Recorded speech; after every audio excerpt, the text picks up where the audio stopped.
தனுசு ராசி நேயர்களுக்கு ஜூன் மாத பலன்கள் எவ்வாறு இருக்க போகிறது? தனுசு ராசிக்காரர்கள் என்னென்ன விஷயங்கள்ல கவனமா இருக்கணும், எந்தெந்த டைம்ல கவனமா இருக்கணும் அப்படிங்கிற பத்தி முழுமையா பார்ப்போம். தனுசு ராசியில் உள்ள நட்சத்திரங்கள் என்று பார்க்கும்பொழுது மூல நட்சத்திரம் தனுசு ராசியில் இருக்கிறது. அதுக்கு அடுத்தபடியாக பார்த்தீங்கன்னா பூராட நட்சத்திரம் தனுசு ராசியில் முழுமையாக இருக்கிறது. அதுக்கு அடுத்தபடியாக பார்த்தீங்கன்னா உத்திராட நட்சத்திரம் தனுசு ராசியில் 1ஆம் பாதம் மட்டும் அமர்ந்திருக்கிறது. இந்த மூல நட்சத்திரம் பார்த்தீங்கன்னா 4 பாதங்களுமே தனுசு ராசியில் இருக்கிறது. கேது பகவான் நட்சத்திரம் தான் மூல நட்சத்திரம்.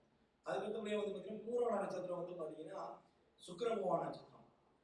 4 பாதங்களுமே நம்மளுடைய தனுசு ராசியில் தான் இருக்கு. ஒரே ஒரு பாதம் மட்டும் உத்திராட நட்சத்திரம் சூரிய பகவான் நட்சத்திரம் தனுசு ராசியில் இருக்கு. இதுதான் நட்சத்திரங்களுடைய தன்மை. தனுசு ராசியின் அதிபதியாக பார்த்தீங்கன்னா குரு பகவான். இந்த தனுசு ராசிக்காரங்களாம் நல்லா வாட்ச் பண்ணி பாருங்க. மேக்சிமம் அதிகமாக பார்த்தீங்கன்னா டீச்சர்ஸ், ப்ரொபோசர் இப்படிங்கிற அமைப்புல தான் இருப்பாங்க. யாருக்கா டீச்சிங் எடுத்துகிட்டே இருப்பாங்க. அவங்க எந்த டிபார்ட்மெண்ட்ல இருந்தாலும் அவங்க கீழே ஒரு 4-5 பேரை டீச்சிங் டிபார்ட்மெண்ட்ல வச்சிருப்பாங்க. அவங்க ஏதாவது சொல்லிக்கிட்டே இருப்பாங்க அவங்களுக்கு. இதுல தனுசு ராசியும் குரு அமர்ந்திருக்காருன்னா உறுதியாக அவங்க டீச்சருக்குரிய மதிப்பு மரியாதை தரக்கூடிய தன்மையில செயல்படுவாங்க அப்படிங்கிறத பார்க்கணும். அவங்க ஸ்கூலில் டீச்சராக இருக்கலாம், காலேஜில் ப்ரொஃபஸராக இருக்கலாம், அல்லது ஏதாவது ஒரு தொழிற்கல்வியில் அவங்க டீச்சராக இருக்கிற வாய்ப்புகளும் உண்டு. ஸோ எதுவுமே இல்லை சாமின்னா வீட்லையா பக்கத்தில் டியூஷன் எடுப்பாங்க. வீட்டில் வச்சா டியூஷன் எடுக்கக்கூடிய தன்மை யாருக்காவது ஒரு போதிச்சு கொடுக்குற தன்மை அவங்களுக்கு இயல்பாக உண்டுன்னு பார்க்குறோம். ஸோ இன்னொரு விஷயம் பார்த்தீங்கன்னா தனுசு ராசியில் 3 நட்சத்திரக்காரங்களை பார்க்குற பொண்ணு கொடுக்கும் பொண்ணு எடுக்கும் பயப்படுறாங்க. ஏன்னா 3 நட்சத்திரம் மிகப்பெரிய ஒரு தாக்கத்தை ஏற்படுத்துகிறோம். அதனால ஒரு இழப்பு வந்துடும் அப்படிலாம் ஒரு தேவையில்லாத ஒரு மூட நம்பிக்கையை வச்சிருக்காங்க. தயவு செய்து அந்த மூட நம்பிக்கை மறந்துடணும். ஏன்னா சில ஜோதிடர்கள் சொல்ற விஷயங்கள் மக்கள் மனசுல பதிஞ்சு அதனால சில பாதிப்பை ஏற்படுது. என்னைய பொறுத்தவரை பார்த்தீங்கன்னா நாங்கள் மேட்ரிமோனி ஆல்ரெடி ரன் பண்ணிக்கிருக்கோம். ஸோ 3 நட்சத்திரக்காரர்கள் கல்யாணம் முடிச்சவங்க யார் வீட்லையும் யாருக்கும் எந்த ஒரு பாதிப்பும் வரல. ஆணாக இருந்தாலும் சரி பெண்ணாக இருந்தாலும் சரி அவங்களுடைய மாமியார் மாமனார் ரொம்ப நாள் காலங்கள் வாழ்ந்திருக்காங்க. அதன் மூலமாக எந்த ஒரு பாதிப்பும் உண்மையிலேயே கிடையாது. அதை ஃபஸ்ட்டு தெளிவாக சொல்கிறேன். ஸோ அப்படி பாதிப்பு இருக்குன்னு நினச்சிக்கிட்டு தேவையில்லாமல் நட்சத்திர வாரியாக முடிவெடுத்து அவாய்ட் பண்ணாது. ஏன்னா 3 நட்சத்திரக்காரர்கள் தான் மிகப்பெரிய ஒரு அருமையான பொக்கிஷம் அவங்களாம். ஸோ அதனால் முடிஞ்சளவு 3 நட்சத்திரத்தை அவாய்ட் பண்ண வேண்டாம் அப்படிங்கிறத தெளிவாக சொல்கிறேன். ஸோ இந்த மாத பலன்களில் உங்களுக்கு பார்த்தீங்கன்னா ஆரம்பத்தில் வேலை நிமித்தமான செயல்பாடுகளில் கவனம் தேவை. புதிய முயற்சிகள் விஷயத்தில் கவனம் தேவை.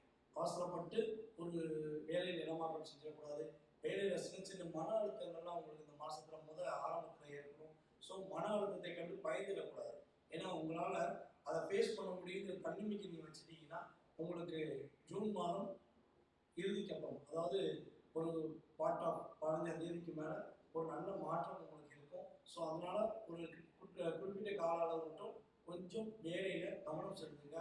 அசால்ட்டாக இருக்கக்கூடாது. அவங்க செஞ்சுருவாங்கள்ல, நம்ம கூட இருக்கவங்களோட குறைச்சிட்டோம், அவங்க செஞ்சுருவாங்கள்ல அப்படிங்கிற தாட்டில் இல்லாமல் நீங்கள் முழு கவனம் செலுத்தி அதுக்கான ஒரு டைம் ஒதுக்கிட்டீங்கன்னா ஒரு மாற்றத்தை, ஒரு பொருளாதார ரீதியான மாற்றத்தை, பதவி உயர்வு கிடைக்கக்கூடிய மாற்றத்தை நீங்கள் உறுதியாக பெறுவீர்கள் என தெளிவாக சொல்கிறேன். ஸோ அதுக்கடுத்தபடியாக பார்த்தீங்கன்னா எப்போ உங்களுக்கும் உங்களுடைய பார்ட்னருக்கும் ஒரு நல்ல ஒற்றுமை ஏற்படும் அப்படின்னு பார்த்தீங்கன்னா ஜூன் மாதம் 15ஆம் தேதிக்கு மேலே உங்களுடைய பார்ட்னர் உங்களை புரிஞ்சுக்கிட்டு உங்கள் மேலே ஒரு நல்ல ஒரு நம்பிக்கை வச்சுருப்பாங்க.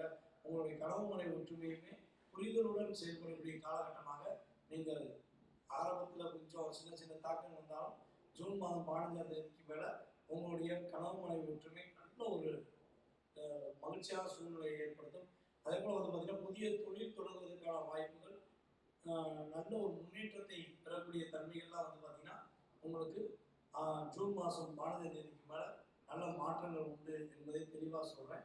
ஸோ அதே போல் பார்த்தீங்கன்னா நீங்கள் யாருக்காவது கடன் கொடுக்கிறதாக இருந்தால் உறுதியாக இந்த மாதத்தில் அவாய்ட் பண்ணுங்க. யாருக்கா பணம் கொடுக்க வாக்கு கொடுத்தாலுமே இந்த மாதத்தில் அந்த விஷயத்தை அவாய்ட் பண்ணுங்கள்.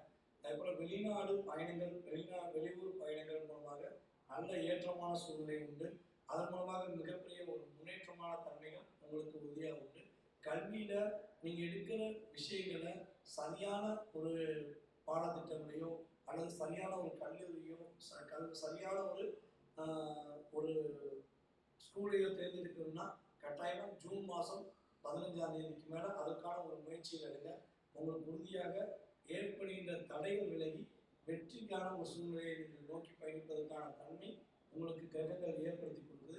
ஜூன் மாதம் 11ஆம் தேதி 2024 முதல் கிட்டத்தட்ட வந்து பார்த்தீங்கன்னா 13ஆம் தேதி வரை உங்களுக்கு சந்திராஷ்டமம் இருக்குது.